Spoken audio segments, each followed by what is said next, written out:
Hello everyone, welcome to part 2 of Mario Lost Levels with Luigi. Here we're gonna tackle World 3 and World 4 in this video. So let's see how Luigi shines, shall we? Because he's the best brother of them all. Oh Mario, what the fuck is that? Luigi's the man here. Look at him. Look at him. He's waiting for the time to go on. He's gonna jump at the speed. Look at him go again. He's the best. He never falls through pits. No, never. This is like a park wall for him. Like that. Anyways, interesting thing here. You notice how easy it was to get to the other side of that flag? If you keep going to the right, you're gonna ride to a war zone. Doesn't shoot back to World 1, I think. Was it World 1 or 2?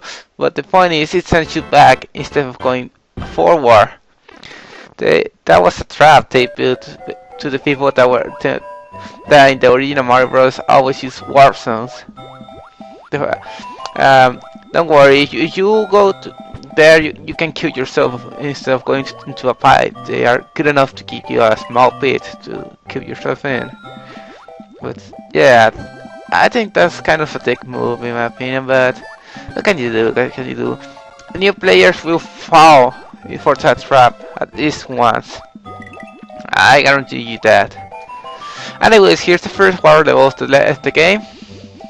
It's actually, I really hate water levels in the original Mario Brothers games because the controls feel very finicky.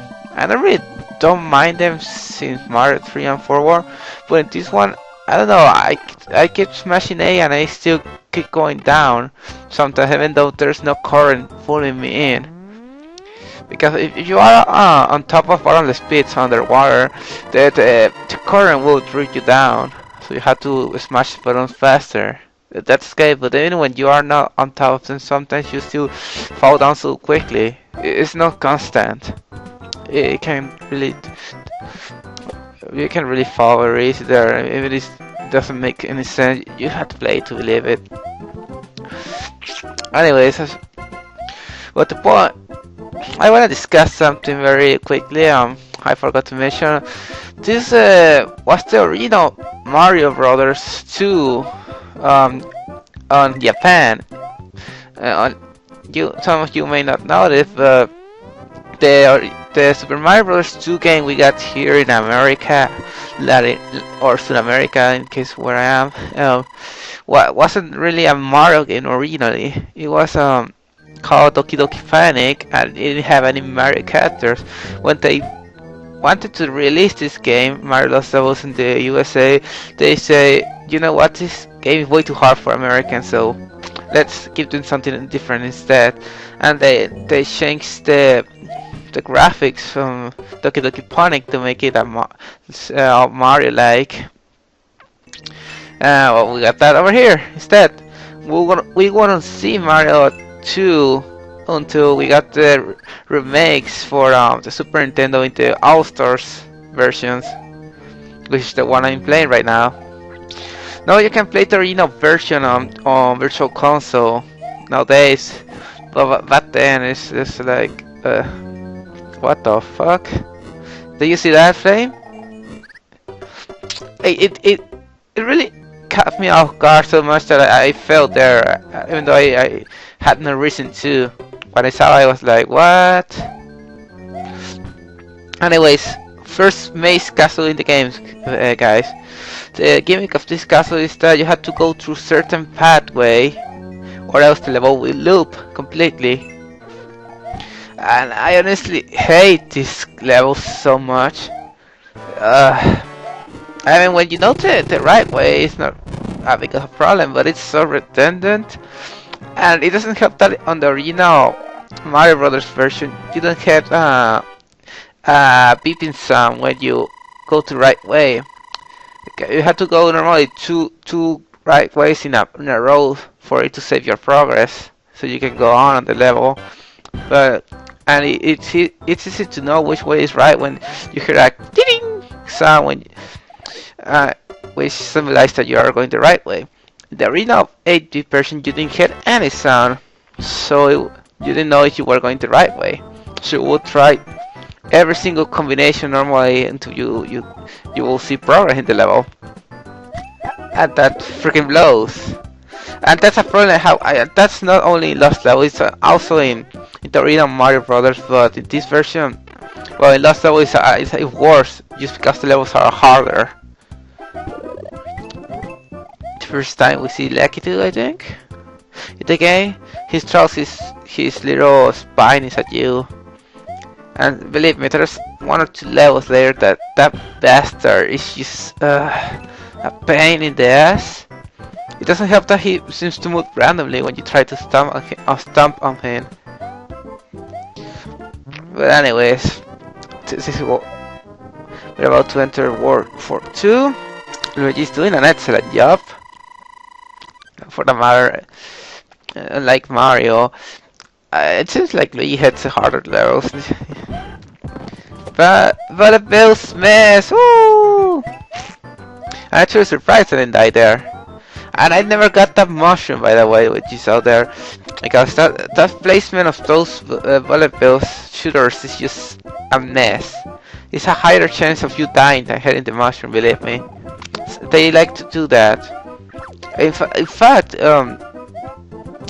you probably noticed that I haven't had the fire flower until this point. And you're probably wondering, is there a fire flower in this game?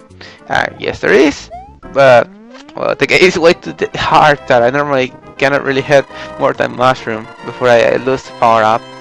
It doesn't help that a lot of the powers are in a position that you cannot get to by yourself. You have to, you can only hit the power ups if it's a mushroom, because how high it can be, or there may be platforms or something to the side. So you have to follow the mushroom to get them in a lot of cases in this game. So yeah, the fire flower is a very rare thing, and you will see. Unfortunately, I could have gotten it once or twice, but since it doesn't give you any extra hits, I didn't bother to hit it. Because, well, yeah, you can shoot fireball, but what good does it make? Normally you can't kill the enemies, or you don't want to kill the enemies. And I die in front of the frag throw. Okay. Anyways, as I was saying, a lot of the cases this game, you don't want to kill the enemies, you need them for a very special jumps or something. So the firepower is really useless, in my opinion. I wouldn't know completely because I never really use it in this game. Maybe once in one playthrough, but not now. This is a tricky jump at the beginning. Well, not tricky. If you go right at the very beginning, thinking you can make it, you by walking, you will fall. You need to, or else jump like I just did. Okay, no, not like that. Jump at the beginning very carefully, or go back out the way back and run. But you cannot just run, and you will die if you do that. And this castle is where I start to take longer to clear the levels than normally. Fuck you, why how does that happen? Anyway, in this castle is where I take longer to clear the levels than normally. From this part on, I take like 20 minutes to clear out war, and until War 4 it only took me like 8 or less. So yeah, it's gonna get a lot harder from here. Anyways, here's Bowser doing the same basic trick he always do. You have to avoid the fireballs there and the wall and go under him, and there we go. Castle 4 clear, guys. And we got 1, 2, 3, 4 fucking mushrooms. I don't care they're called water. You just might as well be dead, or I don't know. Anyways, that's the end of this part, guys. I'll see you and see you when we tackle War 5. Don't miss it.